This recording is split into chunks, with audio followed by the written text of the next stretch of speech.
네, 교사, 부모 여러분 반갑습니다. 오늘 이제 킹덤 스토리 1-1의 사과를 함께 하도록 하겠습니다. 사과는 이제 2단원 시작입니다.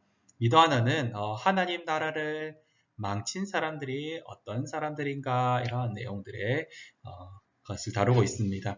사과는 하나님 나라의 파괴, 죄와 타락에 대해서 다루고 있습니다. 우리 함께 어떤 말씀인지 한번 살펴보겠습니다. 본문 말씀은 창세기 3장 1절에서 21절 말씀을 다루고 있습니다. 첫 번째로 3장에서는 죄를 다루고 있습니다. 죄. 우리가 이전에 3과에서 하나님께서 주시는 복, 무엇이 복이다라고 말씀하고 있습니까? 그것은 하나님이 복을 주시는 분이다라는 것을 알고 순종하는 것, 그것이 복이라는 것을 말씀하고 있었죠. 그래서 그것을 가장 잘 보여주는 것이 무엇이냐면 창세기 2장 17절에 나오는 말씀입니다. 거기에 나오는 선악을 알게 하는 나무, 즉 선악과입니다. 그래서 하나님이 하나님 나라의 주인임을 인정하고 하나님의 뜻을 따라서 순종하며 살아가는 것이 복이면서 우리의 기쁨이 된다는 것입니다. 그것이 복인데, 그런데 그 복을 걷어차버렸습니다. 뱀. 성경에서는 이 뱀을 다루는 본문에서는 옛뱀이라고도 하고 마귀라고도 하고 사탄이라고도 하고 용이라고도 하는 그 뱀이 여자에게 옵니다. 그래서 선악과를 먹고 하나님 나라의 주인이 되라라고 유혹을 하고 있는 거죠. 하나님에게서 독립하여서 스스로 왕이 되라고 유혹하고 있는 것입니다. 여자는 자신이 다스려야 하는 그 존재인 뱀의 말을 듣고 행동을 하고 있죠. 선악과를 따먹는 것입니다. 그 옆에 아담이 있었죠. 아담도 있었는데 그것을 제지해야 되고 하나님의 명령을 선포해야 됐음에도 불구하고 아담은 자신으로부터 나온 여자를 다스려야 되는데 그냥 여자의 말을 듣고 행동합니다. 선악과를 따먹죠. 뱀은 하나님이 세우신 질서를 파괴합니다. 그리고 하나님의 대리 통치자인 사람을 유혹했죠. 그리고 사람은 하나님으로부터 독립하여서 하나님 나라의 왕이 되려고 하는 것입니다. 그것이 무엇입니까? 그것을 바로 죄다. 하나님으로부터 독립하려고 하는 어떤 시도들, 하나님으로부터 독립되는 것, 하나님과 상관이 없는 그러한 삶을 살아가는 것, 하나님의 뜻대로 살아가는 것을 거부하고 나의 생각과 노력과 판단으로 세상을 다스리려고 하는, 그렇게 살아가려고 하는 시도를 죄라고 부르는 것입니다. 이 시도로 인해서 어떻게 됩니까? 선악과를 먹고 어떻게 되죠? 눈이 밝아집니다. 눈이 밝아져서 자기들이 벗었음을 알고 수치로 여기게 되죠. 숨게 됩니다.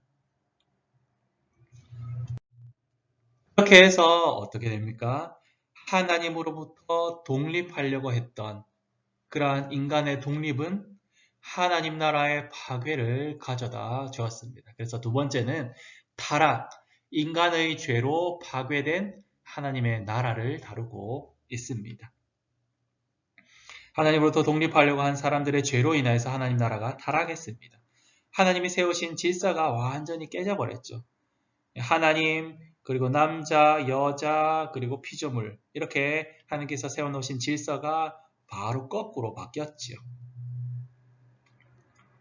질서가 엉망이 되었습니다. 그래서 죄의 결과가 무엇이었습니까? 하나님을 두려워하게 됩니다. 그리고 하나님을 피해서 숨기 바쁩니다.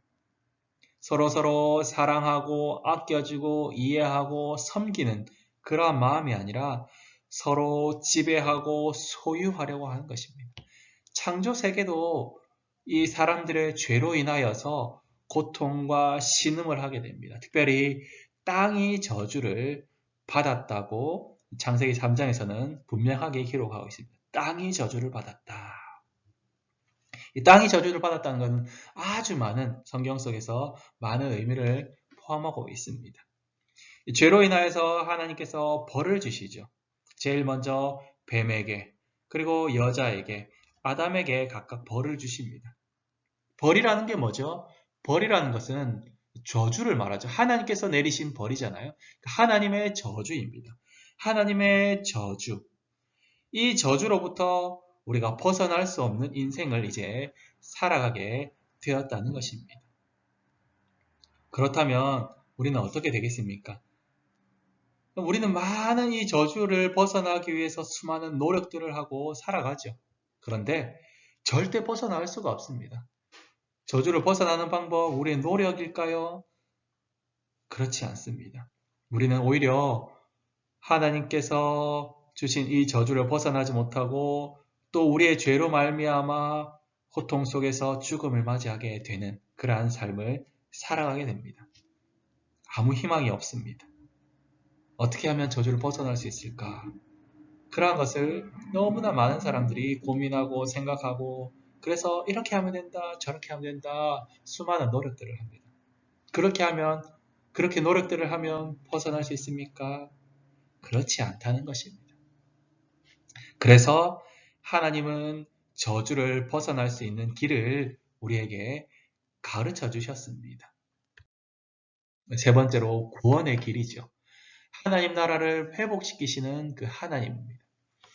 하나님께서 사람들이 처음 죄를 짓고 나서 한참 지나서 하나님 나라를 회복시키시려고 하는 것이 아닙니다.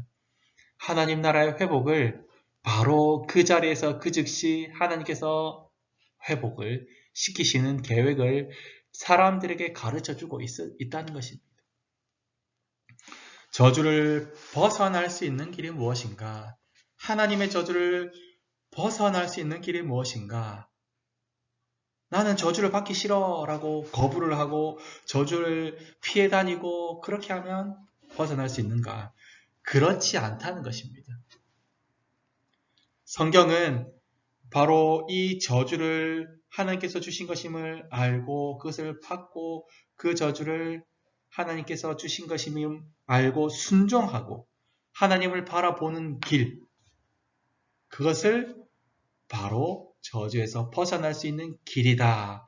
저주에 순종하는 것이 저주를 벗어날 수 있는 길이다 라고 가르쳐 주고 있는 것입니다.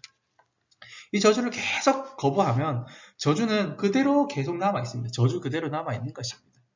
그러나 이 저주를 인정하고 순종하며 하나님의 뜻을 바라보면 그 저주가 우리에게 복이 되는 것입니다. 참 아이러니한 그러한 방법이지 않습니까? 하나님은 가장 먼저 뱀에게 저주를 하죠. 뱀에게 벌을 내립니다.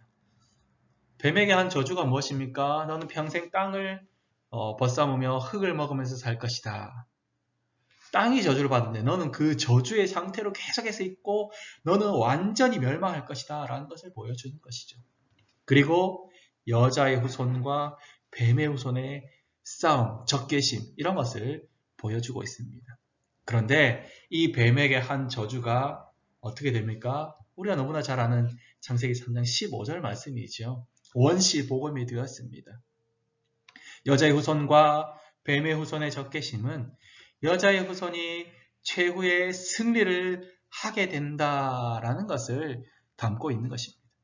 그렇기 때문에 이 여자의 후손을 바라보면서 소망하면서 묵묵히 살아가는 것, 그리고 저주를 받아들이고 뱀의 후손을 적대시하고 그렇게 여자의 후손을 소망하면서 살아가는 것, 그것이 바로 복이 된다는 것입니다. 두 번째로 하나님은 여자에게 벌을 내리십니다. 저주를 하죠. 어떤 저주를 합니까? 잉태하는 고통, 그리고 해산의 고통을 더하여 줍니다. 남편에게 순종해야 되는 것, 그것을 저주로 내리시죠. 그런데 남편에게 순종하고 해산하는 것, 그것은 다름 아닌 여자의 후손, 창세기 3장 15절에 나오는 여자의 후손이 오는 길이 됩니다. 해산의 고통이 싫다고 잉태하지 않고 해산하지 않으면 어떻게 됩니까? 여자의 후손이 오는 길이 더 이상 끊어지게 되는 것입니다. 더 이상 이어지지 않고 끊어지게 되는 것입니다. 저주를 저주로 인정하지 않고 피하려고 한다고 하면 그 저주는 계속해서 그 저주 안에서 남아있는 것입니다. 그러나 그 저주를 저주로 받으며 하나님의 저주에 순종할 때에 복이 오는 것입니다. 세 번째로 아담에게 하나님께서 저주를 내리십니다. 평생 땀을 흘려야 하는 그 저주. 땀을 흘리지 않으면 먹을 것을 얻지 못하는 저주. 열매를 얻지 못하는 저주입니다. 땅이 저주를 받았다고 그냥 나 이러다가 살다가 죽을래 이렇게 해서는 되겠습니까? 그렇지 않습니다. 아담이 순종하고 저주에 순종하여서 땀 흘리며 일하며 그렇게 했을 때에 열매를 얻는다는 것입니다. 복을 얻는다는 것입니다. 하나님께서 주신 복과 저주는 형태가 다른 같은 것입니다. 복을 복으로 받으면 복이 됩니다. 반대로 복을 받지 않으면 어떻게 되는 것입니까? 그것이 저주가 되죠. 하나님께서 이런 것이 복이다 라고 말씀해 주십니다. 우리가 가장 잘 아는 요한복음 3장 16절 말씀. 예수님을 믿으면 우리에게 복이 된다. 복음이신 예수님을 믿으면 복이 된다라고 하는데 그것을 거부하면 그것은 저주인 것이죠. 심판인 것입니다. 반대로 또 저주로 받고 순종하면 그것이 또한 복이 되는 것입니다. 저주를 거부하고 그것을 따라가지 않으면 그것은 계속해서 저주로 남는 것입니다. 그리고 영원한 멸망으로 걸어가게 되는 것이죠. 하나님의 이 저주는 우리에게 생명을 줍니다. 이 하나님의 저주에 담긴 뜻을 아담이 알아들었을까요? 네, 알아들었습니다. 그것을 알아듣고 하나님의 그 복음의 말씀임을 그것을 알아듣고 하나님께서 주신 그 여자의 이름을 하와다라고 짓고 있습니다. 하와라는 말은 생명이라는 뜻을 가지고 있죠. 생명이다라고 이름을 짓는 것입니다.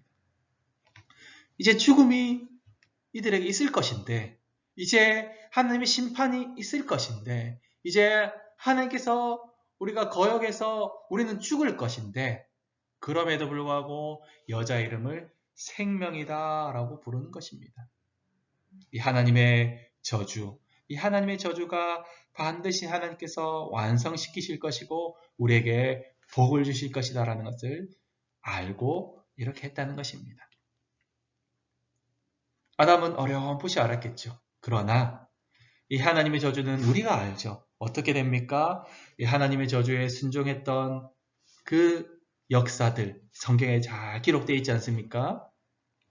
이 예수 그리스도의 고난, 여자의 후손이신 예수 그리스도의 고난과 십자가의 승리와 그리고 해산의 수고를 통한 교회의 탄생과 피와 땀을 흘리시며 일하신 예수 그리스도를 통하여 맺힌 부활의 열매를 가리키고 있다는 것입니다.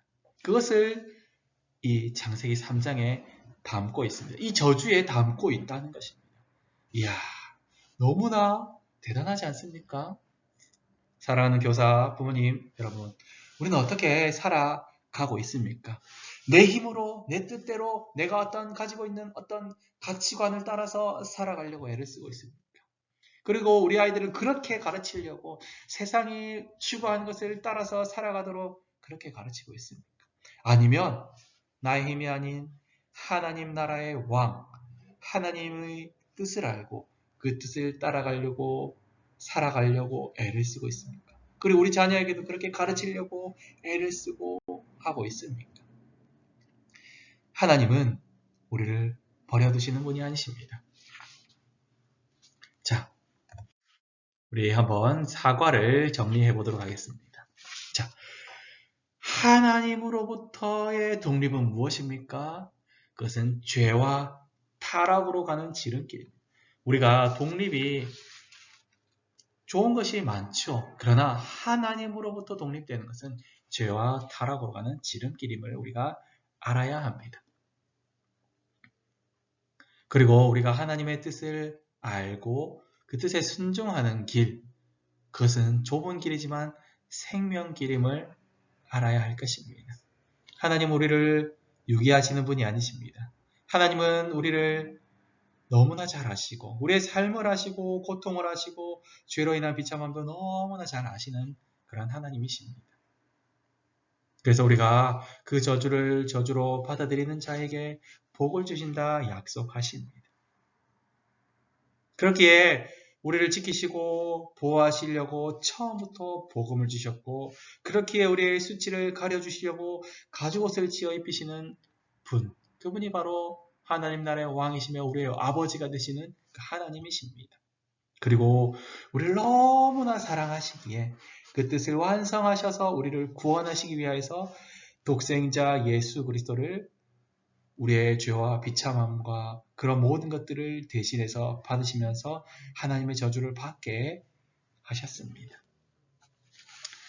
하나님으로부터 독립하지 않고 하나님을 왕으로 인정하며 하나님의 뜻을 따라서 살아가기를 애쓰는 저와 여러분이 되기를 간절히 소망합니다. 그리고 우리 자녀들을 그렇게 클 수 있도록 하나님의 뜻인 성경을 잘 가르쳐서 하나님께 순종하는 자녀들로 삼아가시는 우리 교사, 부모, 선생님들 다 될 수 있기를 간절히 소망합니다. 아멘.